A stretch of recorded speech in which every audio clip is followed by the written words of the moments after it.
Hi friends, welcome back to my channel Mohini Murali vlogs అండి. ఈ వీడియోలో ఇలా మనకి ఒక్కొక్కసారి రెడీమేడ్ గానే వర్క్ అనేది వచ్చేస్తుందండి. పట్టు శారీకి ఇలా ఆల్ ఓవర్ వర్క్ అనేది మనకి బ్లౌజ్ బ్యాక్ నెక్ కి వచ్చినప్పుడు మనం దీన్ని ఎలా స్టిచ్ చేసుకోవాలో మన ఆది బ్లౌజ్ కి తగ్గట్టు ఈ వీడియోలో చూపిస్తాను, చూసేయండి. చూడండి, మనకి ఫస్ట్ నెక్ అనేది విడ్త్ అనేది ఎక్కువ ఉందా తక్కువ ఉందా అనేది చూసుకోవాలండి. ఇక్కడ చూడండి, మనకి నెక్ వెడల్పు కిందేమో కొంచెం తక్కువగా ఉంది, పై వైపున నెక్ వెడల్పు అనేది చాలా ఎక్కువగా ఉందండి. ఇలాంటప్పుడు మనం ఇలానే కుట్టేస్తే షోల్డర్స్ అనేటివి జారిపోతాయి, భుజాలు అనేటివి జారిపోతాయి. అలా కాకుండా ఫస్ట్ మనము ఈ నెక్ వెడల్పు అనేది తగ్గించుకొని తర్వాత నెక్ అనేది మనం స్టిచ్ చేసుకోవాలి. అది ఎలానో ఈ వీడియోలో చాలా క్లియర్గా చెప్తాను, చూసేయండి. ఫస్ట్ అయితే మనము మెయిన్ పీస్కి కానీ లైనింగ్కి కానీ నెక్ అనేది కట్ చేసుకోకూడదండి. చూడండి, మనం అన్ని బ్లౌజ్లకి ఎలా అయితే కట్ చేసుకుంటామో బ్లౌజ్ కటింగు అదేలా కట్ చేసుకోవాలి. కాకపోతే మనము నెక్ అనేది కట్ చేసుకోకూడదండి. ఫస్ట్ అయితే మనము ఈ మెయిన్ పీస్కి ఇక్కడ వెడల్పు అనేది ఎక్కువగా ఉంది కదా, ఈ వెడల్పుని ఎలా తగ్గించుకోవాలో చూద్దాము. మనకి ఇక్కడ వర్క్ ఉంది కదా, ఈ రెండింటిని ఇలా మిడిల్లోకి ఫోల్డింగ్ చేసుకొని చూడండి ఇలా మిడిల్కి వచ్చేలాగా పెట్టుకోవాలండి. ఇలా మిడిల్లో పెట్టుకొని మనకి వెడల్పు అనేది ఇక్కడ ఎంత తగ్గించుకోవాలి అనుకుంటున్నామో అంతవరకు ఇలా క్రాస్గా మనము డాట్స్ పట్టుకుంటాం కదా, అలాంటి డాట్ ఒకటి మిడిల్లో పట్టుకోవాలి. చూడండి, ఇలా మిడిల్లో ఒక 1/2 ఇంచ్ క్లాత్ అనేది ఇలా ఫోల్డింగ్ చేశాను. 1/2 ఇంచ్ ఫోల్డ్ చేస్తే మనకి 1 ఇంచ్ వరకు వెడల్పు అనేది తగ్గుతుంది. ఇప్పుడు చూడండి, మనకి కరెక్ట్గా కింద వైపు ఎంత వెడల్పు ఉందో పై వైపును కూడా అంతే వెడల్పు అనేది వచ్చేసింది. ఇలాంటి బ్లౌజులు స్టిచ్ చేసేటప్పుడు మనకి ఇక్కడ క్లాత్ అనేది కొంచెం ఎక్స్ట్రాగా పెట్టి కట్ చేసుకోవాలండి. మనం ఇక్కడ క్లాత్ ఇలా తగ్గించినప్పుడు ఇక్కడ క్లాత్ అనేది తగ్గిపోతుంది వెడల్పు. అలా కాకుండా ఉండాలంటే మనము మెయిన్ పీస్ కట్ చేసుకునేటప్పుడే కొంచెం క్లాత్ అనేది ఎక్స్ట్రాగా వదిలి కట్ చేసుకోవాలి. మనము బ్లౌజ్ అనేది స్టిచ్ చేసిన తర్వాత కాకపోతే ఎక్స్ట్రా క్లాత్ అనేది కట్ చేసుకోవచ్చు.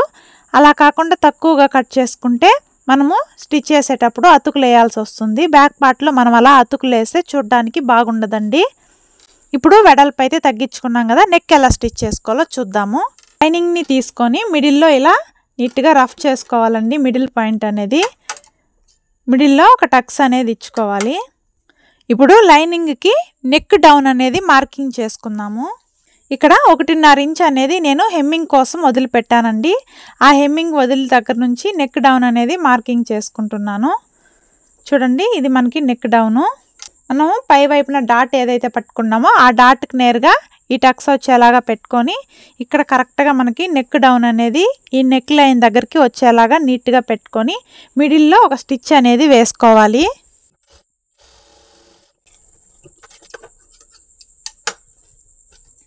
చూడండి, మిడిల్లో ఇలా స్టిచ్ వేసుకోవడం వల్ల మనము నెక్ స్టిచ్ చేసుకునేటప్పుడు అటువైపు ఇటువైపు కదలకుండా ఉంటుందండి క్లాత్ అనేది. ఇప్పుడు ఇలా రివర్స్ చేసుకొని మనకి ఇక్కడ నెక్ లైన్ కనిపిస్తుంది కదా, ఈ నెక్ లైన్ ఎడ్జ్ని స్టిచ్ పడేలాగా నెక్ చుట్టూ ఒక కుట్టు అనేది వేసుకుందాము.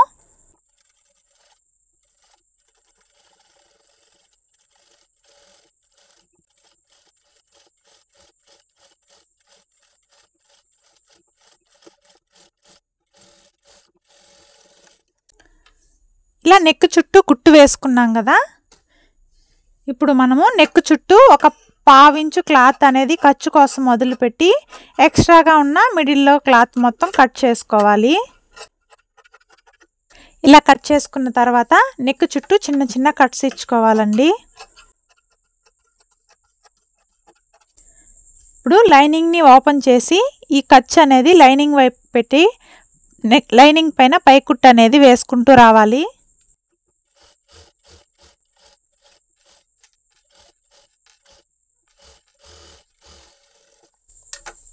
ఇలా నెక్ చుట్టూ లైనింగ్ పైన పైకుట్టు వేసుకున్న తర్వాత ఇప్పుడు లైనింగ్ని వెనక్కి మళ్ళించి నెక్ చుట్టూ పైకుట్టు అనేది మెయిన్ పీస్ పైన పడేలాగా వేసుకుంటూ రావాలి.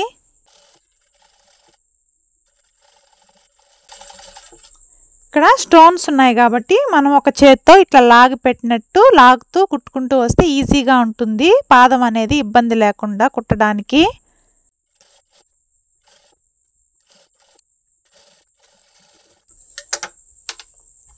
చూడండి నెక్ వెడల్పు అనేది కరెక్ట్ గా మన ఆది బ్లౌజ్ కి తగ్గట్టు మితంగా వచ్చేసింది. ఇలా నెక్ విడ్త్ అనేది ఎక్కువగా వచ్చినప్పుడు మిడిల్లో ఒక డాట్ అనేది వేసుకొని తగ్గించుకున్న తర్వాత మాత్రమే మనము నెక్ అనేది స్టిచ్ చేసుకోవాలి. ఇప్పుడు వెనక్కి తిప్పించి లైనింగ్ని మెయిన్ పీస్ని జాయింట్ చేసుకుందామండి, ముడతలు ఏవి రాకుండా.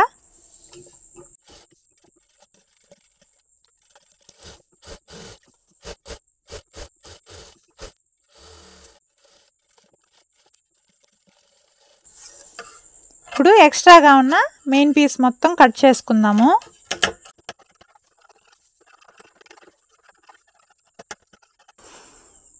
హెమ్మింగ్ కోసం 1.5 ఇంచు క్లాత్ అనేది ఎక్స్ట్రాగా వదులుకున్నాను కదా, దాన్ని ఇలా ఫోల్డింగ్ చేసుకొని హెమ్మింగ్ పట్టీ అనేది స్టిచ్ చేస్తున్నానండి నడుము దగ్గర.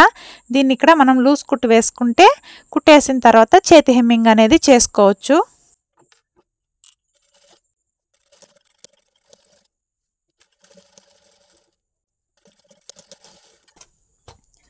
మనకి వర్క్ ఇచ్చినప్పుడే చూడండి ఇక్కడ గ్యాప్ అనేది వచ్చిందండి డాట్స్ పట్టుకోవడానికి. ఈ గ్యాప్స్ దగ్గరే డాట్స్ అనేది పట్టుకునేద్దాము. మనకి గ్యాప్ రాకపోయినా సరే షోల్డర్కి మిడిల్లో పట్టుకొని ఒక 1/2 ఇంచ్ వెడల్పు 4 ఇంచెస్ పొడవు ఉండేలాగా బ్యాక్ డాట్స్ పట్టుకుంటే సరిపోతుందండి.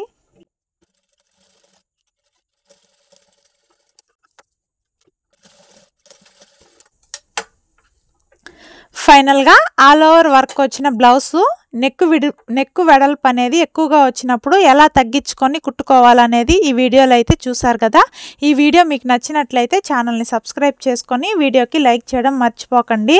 చూడండి ఎంత హెవీగా వర్క్ వచ్చినా సరే మనము చాలా ఈజీగా డబుల్ పాదంతోనే స్టిచ్ చేసుకోవచ్చండి. కొంచెం కేర్ఫుల్గా స్టిచ్ చేసుకుంటే సరిపోతుంది. నార్మల్గా ఇలాంటి స్టోన్స్ వచ్చినప్పుడు మనకి సూది అనేది అంత తొందరగా విరిగిపోదండి.